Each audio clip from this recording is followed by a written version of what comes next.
What's up, YouTubers and plant lovers? It's Justin, and today I was going to show you how I care for my Spathiphyllum Walesi sensation.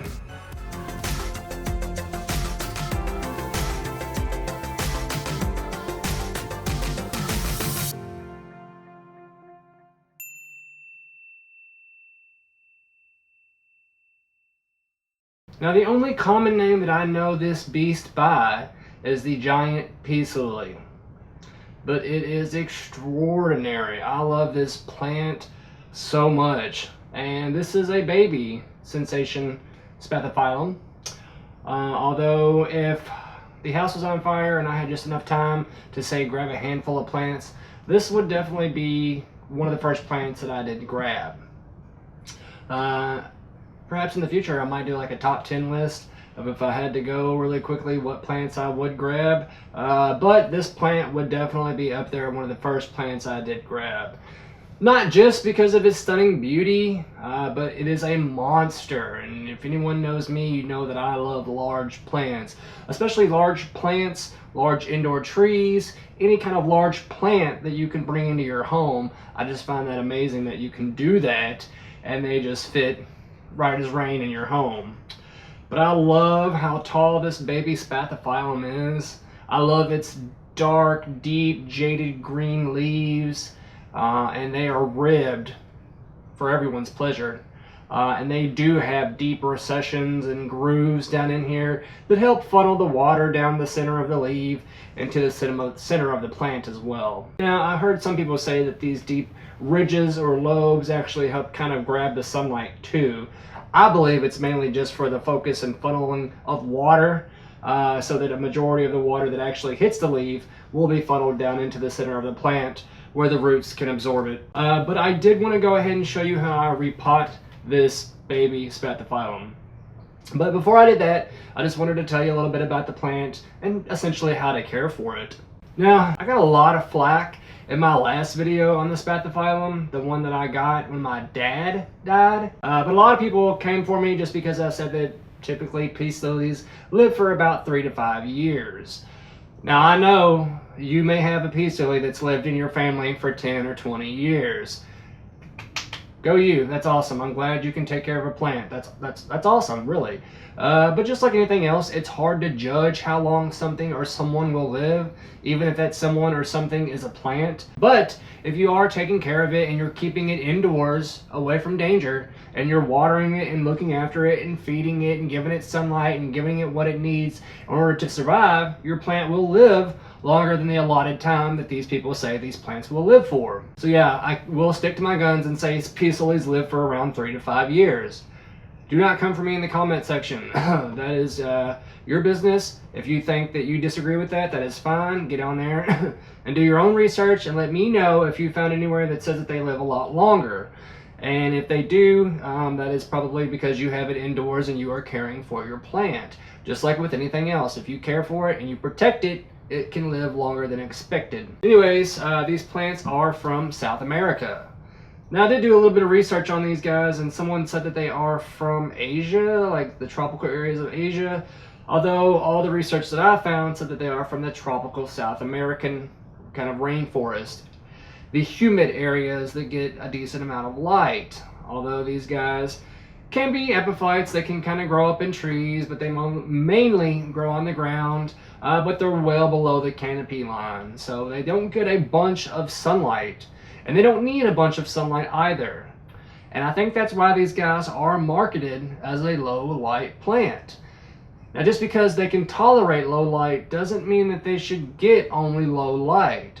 These plants actually perform a lot better if they have a moderate amount of sunlight. Typically, your best place to put one of these guys is in an east or a west exposure. East is mainly ideal because it'll get ample sunlight in the morning and then be protected from the sunlight throughout the harder part of the day. West and south can work if you have it scooted back a little bit, or if you have it kind of filtering out some of the sunlight with curtains or blinds, and then scooted back just a little bit. Now, like I said, they do like a moderate amount of sunlight, and if you find that your peace lily is not flowering, the first thing you should do is investigate how much light you're giving it, and probably change the location of your plant. Like I said, they like a moderate amount of sunlight. One of the worst ways that people kill their plants is by giving them too much sunlight. You have to introduce them into the natural sunlight slowly.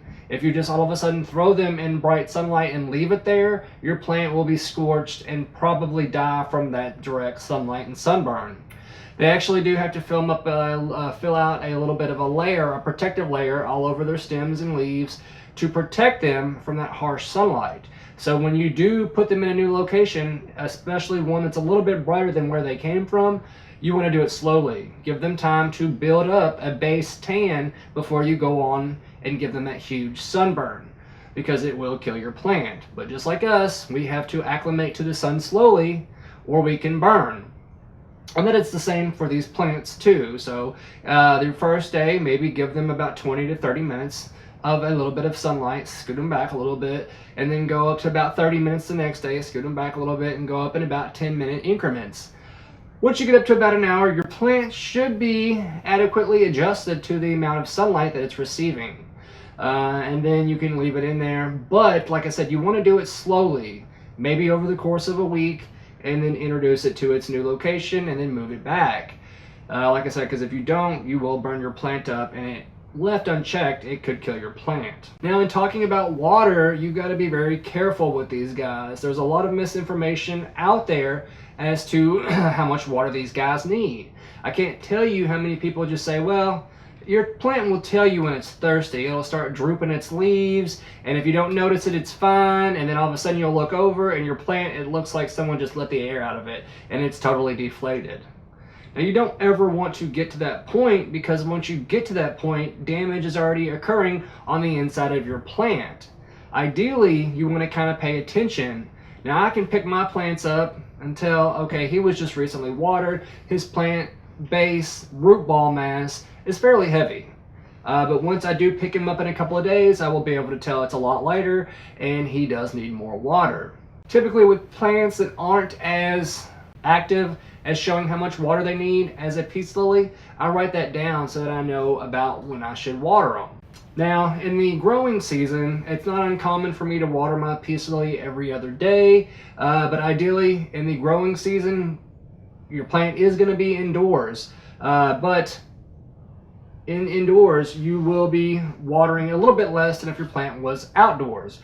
And that's just because it's not as hot indoors. There may be a little bit more humidity or a little bit less than as outdoors. Your plant is in your pot, and it's plastic pot. There's a whole lot of factors that go into deciding when and how much water you should give your plant. But ideally, I'm watering my giant peace lily about 2 or 3 times a week during the grow season, if not every other day. And with this guy, he gets about 3 cups of water. And basically, I just want to give him enough water that the excess kind of drains out the bottom. And then if I have him in a saucer, after about 15 or 20 minutes, I'll go ahead and drain that out. Because at that point, that's really all the water your plant's going to absorb and hold on to. Now, I will say you really should water your peace lilies, not even just the sensation, but you should water them with distilled water. These guys will get brown tips on the ends of their leaves. And that can come from several different things actually, but a leading cause of the brown tips is hard, soft, and just kind of water that's not ideal for your peace lilies. These guys are very sensitive to what's in their environment and what's in their water and what's in their soil and their fertilizers. So if you are watering with hard or softened water, you can cause a lot of problems with your peace lily. Ideally, kind of browning tips, discolored leaves, and there's a whole lot of assortment of problems that can go on from just watering your plant with regular tap water. Here in northern Kentucky, we have really hard water. We have very limestone rich water that's ideal for some things, but just not watering very sensitive plants.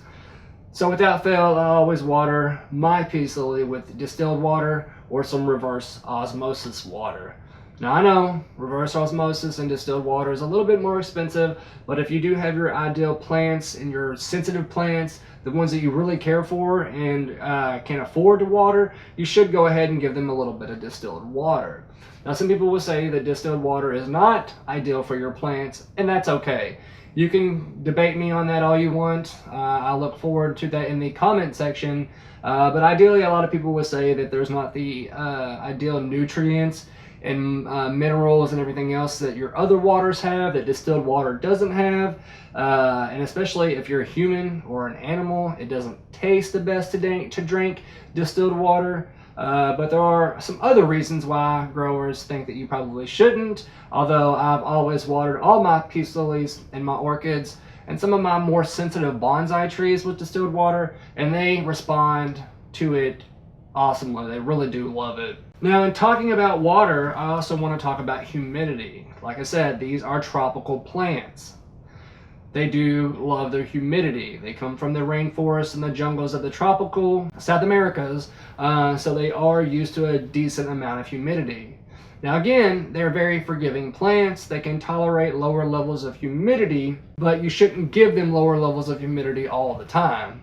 Ideally, they like humidity levels around 50 to 60%. In my home, it typically fluctuates from about 39 on up to about 47 to 52 on the humidity range, and he's happy with that. And as I always say, you can go to Lowe's or Home Depot or Walmart and get a thermometer and a humidity monitor, and that will tell you both the temperature and the relative humidity of your room and help you with keeping your humidity levels right for your tropical plants. Now, if you do know me, you know that I am against spraying or misting your plants. That is a very short-term answer to a long-term problem, and with the amount of humidity that a lot of these tropical plants need, you would essentially have to be there all day kind of just spraying the bottle to mist your plant and give it the right amount of humidity. Now, I don't see why you would want to do that, or why you would have that much time in your day anyways, when you could use a pebble tray to give your plants a little bit more humidity. If you can't afford a humidifier, or if you just are against humidifiers and you don't want to run a humidifier all the time, then you could use a pebble tray. But just be aware that pebble trays are only so effective. If you have a really tall, really wide plant, your plant is not going to get the right amount of humidity from a pebble tray. Humidifiers work best for larger plants or larger groups of plants. And always make sure you clean your humidifiers. They do get disgusting, especially in places like Kentucky that have very hard water. They do get rather dingy, so make sure you clean them with distilled white vinegar. Temperature for these guys, like I said, they are from the tropics, so they like very warm, humid environments. They cannot survive a frost. I have gotten so many questions on how to revive a peace lily because somebody left it outside and it dropped down below 40 degrees and their plant is essentially dead. I've never been able to bring one back. I've had a lot of friends and family members ask me if I can revive it. It never works. So the best way to prevent your plant from succumbing to frost is not to forget it. If you set a plant outside and you're not sure if it's going to get coat out, first of all, everybody has a computer and everybody has smartphones, so just kind of make sure you look for that to see if it's going to get coat out that night. And then again, if you're not sure, always set an alarm or a reminder on your phone so that you can remember to go outside and grab your plants before they die. Now, there's a chance that you could go out there and say, oh, it got down to 41 degrees, bring your plant in and it's fine. And then after a couple of hours of being indoors, it'll look again like someone's let all the air out of your plant, and you won't be able to revive it. So just be warned, your plant will not survive a frost, and ideally they like temperatures between 65 on up to about 80 degrees, 75 degrees Fahrenheit. Like I said, they are tropical plants and they don't want to be out in the cold for too long. And then if it gets to be over 80 degrees, once it hits that mark of 80 degrees Fahrenheit or higher, plants begin to stop photosynthesizing. So you really don't want your plants to get too hot either. Like I said, if you live in the USDA zones of 11 and 12, you could put your peace lily outside for the entire year and probably plant it outside and it would be just fine. But for the rest of us who live where it is a lot colder, your plant will have to come indoors once it gets to be below 60 degrees outside, because these are tropical plants. And then another thing I wanted to talk about with these guys is pests. There's not too many pests that prey on the peace lily, but they do have a couple. Aphids, spider mites, and mealybugs are three that I've ever noticed that a peace lily's ever struggled with. Fortunately, those are some of the easier ones to kind of deal with. I do realize that spider mites are kind of a little bit of a hassle, but mealybugs can be really hard to kind of deal with too, just because they can not only just get, well, first of all, they can kind of crawl around. Most other bugs just kind of settle down, and then once they find their ideal spot, they'll insert a probe, and then they'll start to siphon off nutrients from the plant. And then you can kind of come in with scissors or a scraper or your thumbnail and scrape those off. Mealybugs, on the other hand, will kind of crawl over your plant and then crawl from your plant to another plant, and they can also burrow down in the soil and start eating on the roots. So if you do have a problem with mealybugs, that is probably the hardest one to deal with out of the three. With spider mites and mealybugs, you can actually take your plant and put it in the bathtub and hose it off. Plants love a shower. Now, you don't have to give your plants a shower like you take one with soap and water and all that other stuff and take one every day, but at least once every month or every other month you want to throw your plant in the bathtub, turn the detachable shower head on, or take your plant out back and use the garden hose and just spray your plant off really well. Now, these leaves will get to be a massive size. If I'm not mistaken, I think it's around 20 inches that these leaves can actually get once they get to be full grown. And I think the plant can actually reach a meter, 3 feet tall by 3 feet wide. So they do get rather large. And with leaves of that size, they are going to attract a lot of dust and dirt and debris. So giving your plant a shower once a month or every other month will help knock a lot of that dirt and detritus off the leaves and keep your plant photosynthesizing at its best. And not only does it remove all that dirt and debris, but if there are any potential pests on there, all that water, that blasted water, will come in and spray all that off and knock them off and wash them down the drain. But make sure you're very thorough with your shower and you water on top of the leaves and the bottom of the leaves too and spray all that off. Majority of the pests that actually set up shop do so on the under parts of the leaves. They are very smart and they're able to hide relatively well, and they'll funnel down in here where the stems kind of meet, and it's really hard to get down in there so that they can kind of protect themselves.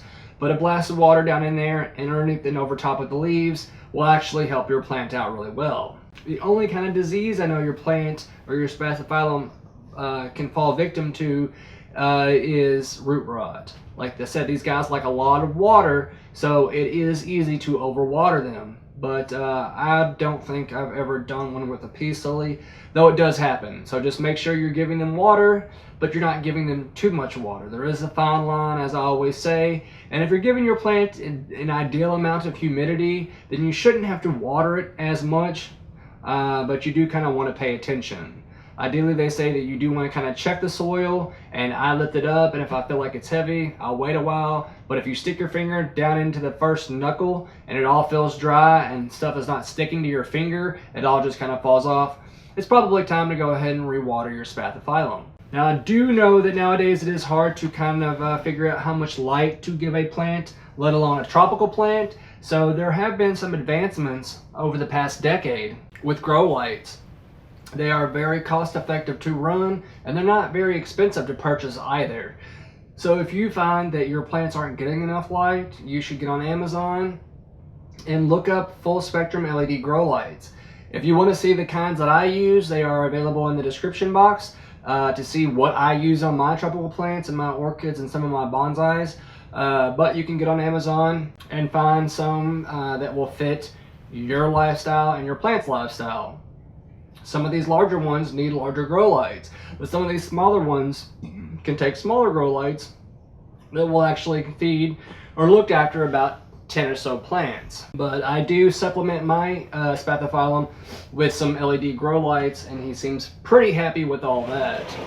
Alright, so that's really all I wanted to say on this plant, except for the toxicity. This plant is mildly toxic, so if you do have little ones running around or little fur babies, make sure that your peace lilies aren't anywhere that they can come up and nibble on them, or maybe pick up a fallen leaf or anything of that nature, because they are mildly toxic. But ideally, these plants are best in your bedroom or in a bathroom because of the kind of lower lights or the higher levels of humidity that both of those areas usually end up getting. Now I know bedrooms typically don't have a whole lot of humidity, but I have a humidifier in my bedroom, and I know some other people do too.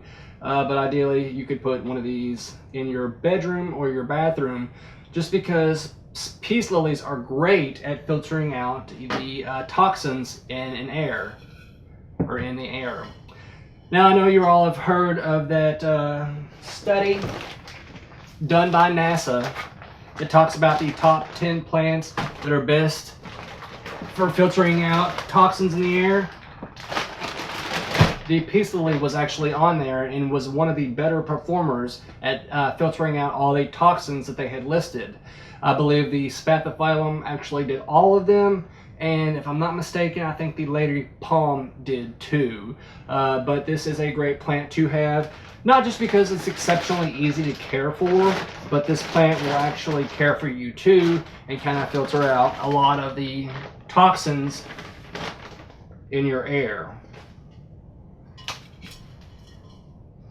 Now, I do have some soil mixture of my own. Now on the bottom, I like to kind of mix in some of this Miracle-Gro cactus and palm and citrus soil, mixed in with some of this tropical Miracle-Gro mixture, and then a little bit, maybe 2 or 3 cups of my own composting for added nutrient benefits on my peace lily. Like I said, on the bottom part, I like to mix in a majority of that cactus and citrus, just because it has higher amounts of sand in there, to kind of help filter out a lot of that excessive water. And then as I put all this in there, I kind of like to mix it up just so it's all basically equal. You don't want it all higher on one end than on the other, but you do kind of want it fairly equal. Put some of this in here.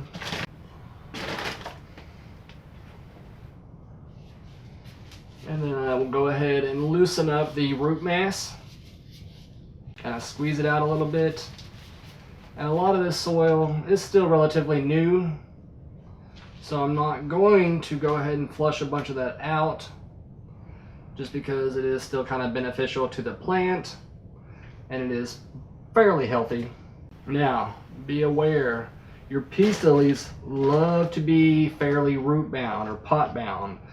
So you don't need to be rushing to repot your peace lily every year. I like to do mine at least every other year, if not every 2 or 3 years, before I repot my peace lily. They don't like to have excessive growth room for the roots. They like to be a little cramped up down in there.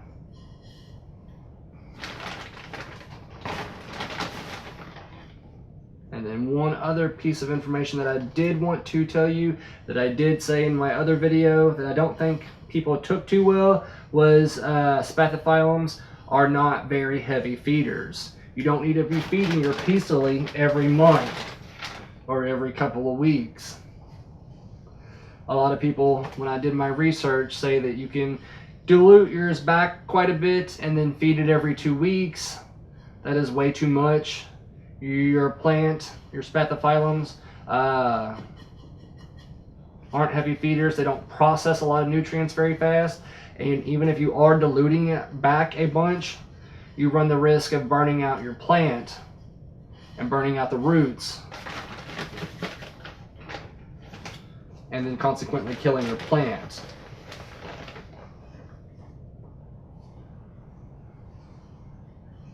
So just make sure you're not feeding your plant every month. Feed it, if you must, every other month. And I like to use a tropical kind of fertilizer for mine.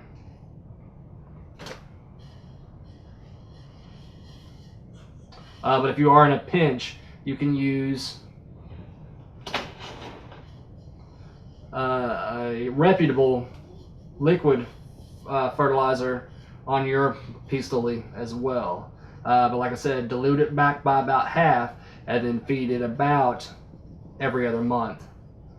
Now once spring hits, to wake him up, I will go ahead and give it some kind of a fish emulsion just to kind of help wake him up and give him some added nutrients that he's probably lost over the last couple of months. But since I'm going ahead and repotting him this year, I probably won't give him any fish emulsion, and I will wait because, as you know, Miracle-Gro likes to put enough fertilizer in their soil that will last about 6 months. So you really don't need to be feeding your plant if you just repotted yours. But as always, just kind of tamp the soil down, just kind of rid the soil of any air bubbles that might remain down in there and then end up wreaking havoc on your plant and the plant's roots.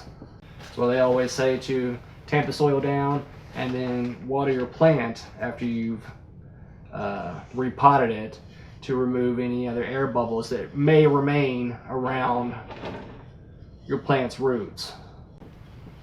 And as you tamp the soil down, do it lightly. You don't want to press too hard to actually break the roots that are in there.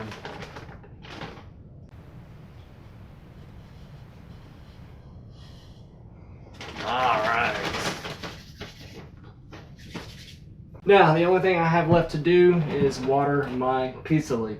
Like I said, you kind of want to water it just to give it off to a better start, and then to rid the soil of any other air bubbles that may be kind of hanging out in the soil and potentially wreaking havoc on your plant. Like I said, distilled water for your peace lilies, and then go all the way around to ensure that the entire plant and the root mass gets water. And as always, I want to give a special shout out to my top tier tree patrons like Thien. Thank you. And then I also want to give another shout out to my other patrons like David and Heather. Thank you. If you have any plant questions or problems and would like to get a hold of me directly, Patreon is often the best way to do that. Quite often I am bogged down by messages, comments, and emails and things of that nature. Any donation on Patreon goes to keeping these lights on to help the plants, and so that I can take better care of them to bring you more plants with better videos. Alright guys, well this has been Justin reminding you that if you can, go out and plant a tree. Let's reforest the world. And while you're at it, leave me a comment and let me know what type of Spathiphyllum is your favorite. Like I said, if I had to pick one, the Sensation would definitely be my top peace lily. And while you're at it, if you like this video, go ahead and give it a thumbs up. And if you want to see more videos like this in the future, hit the subscribe button or the bell next to it. That way you'll be alerted when I upload new videos. You guys take it easy, have a good one, and don't forget, always plant prudently. Thank you, YouTube.